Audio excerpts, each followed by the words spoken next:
The privilege of a lifetime is to become who you truly are. And yet today, many of you are not yourselves. You have become mirrors for the unconscious of others. You leak your energy trying to maintain illusions. You perform personalities to avoid rejection. You smile to survive when you should be silent to integrate. This is not the soul's destiny. This is possession by the collective shadow. Your exhaustion is not laziness. It is a message from the psyche, and the message is clear. Reclaim yourself, or be consumed. Let me tell you how to return to the center of your being. Every time you explain yourself to avoid judgment, every time you shrink to keep peace, every time you say yes when your body says no, you abandon the self. The self is not an ego. The self is the totality of the psyche, both conscious and unconscious. But you have become caught in the persona. The social mask you crafted to survive is now suffocating you. You call it kindness, but it is codependence. You call it empathy, but it is enmeshment. You call it loyalty, but it is fear of abandonment. This is why your energy disappears into relationships that never give back. This is why you feel drained after speaking your truth. Because you were not speaking as the self, you were speaking from the wound. I warned you once. Until you make the unconscious conscious, it will direct your life, and you will call it fate. The unconscious, when ignored, does not disappear. It governs. You see the projection of your shadow in others and try to fix them. You see your repressed rage in your partner and try to soothe it. You see your denied power in a friend and try to become small so they feel big. This is how your life force is stolen, not by monsters, but by the unconscious demand to stay asleep. You serve others to avoid serving the self. You empathize with their pain, but suppress your own. You become a priest of false light, and that, my friend, is the root of burnout. To reclaim your energy, you must disidentify from the persona. You must face the shadow you projected onto the world, and you must stop moving. Stillness is the most radical act of modern rebellion.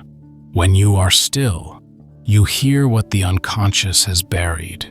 You feel the anger you've muted with service.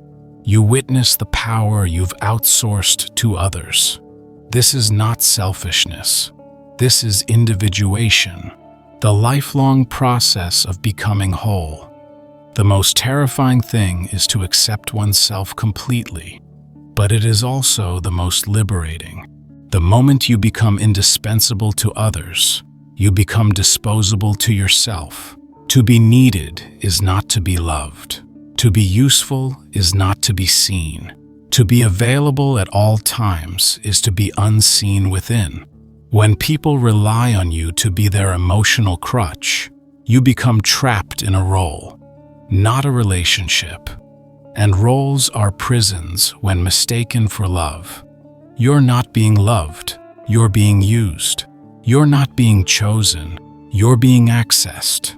Being endlessly available is a trauma response, not a virtue.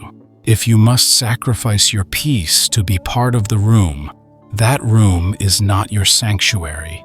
It is your siphon. People do not only steal energy through conflict, they steal it through unconscious manipulation. When someone flatters your wounds, you feel seen, but they are only touching the places you haven't healed.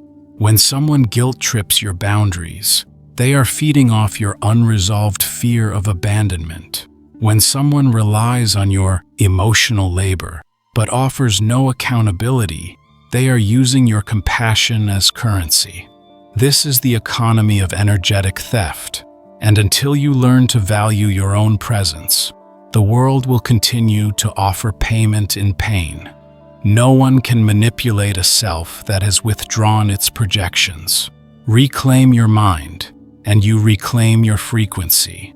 Reclaim your frequency, and you stop being a channel for unconscious agendas. Withdraw projection. See what you placed in others that was yours all along. Call back your attention. Ask yourself, where does my mind go without my consent? Declare energetic sovereignty. In silence, repeat, this energy is mine. I call it back with love and finality. Honor discomfort. The urge to explain is often the fear of being misunderstood by someone unqualified to understand you. Anchor your field. Visualize a radiant field of gold and dark around your body, not as a wall, but as a frequency filter. You are not here to convince. You are here to transform. The soul is not exhausted by service. It is exhausted by self-betrayal. The world does not need your perfection. It needs your presence. But presence can only arise when you are integrated. Integrated in light, and in shadow, in silence, and in fire. So I say this to you now, as Jung, as witness, as mirror. You were never meant to live as a mask. You were never meant to bleed for unworthy gods. You were never meant to explain your light to those who fear their own darkness. You are here to know yourself. You are here to become a self. The world will try to take your life force, but only you can choose to give it. Choose wisely. Return now. Become whole. You've seen the cost of unconscious living. You've felt the weight of performing to survive. You've tasted the ache of explaining yourself to those who cannot see you. Now imagine a world where you stopped, where you stood in your energy fully, where your presence became a boundary, where your stillness became a mirror to the world's chaos. This isn't the end of the work. It's the return to the beginning, the self you've always been. If this message stirred something in you, let it. Let it rise. Let it settle. Let it guide you. Comment, I call my energy back. Share this with someone who's been overgiving and undervaluing their presence. Subscribe if you're ready to walk this path of psychic integration and sovereign frequency. Together, we stop leaking. Together, we remember who we are. Until next time, stay whole, stay true, and stay in your own energy.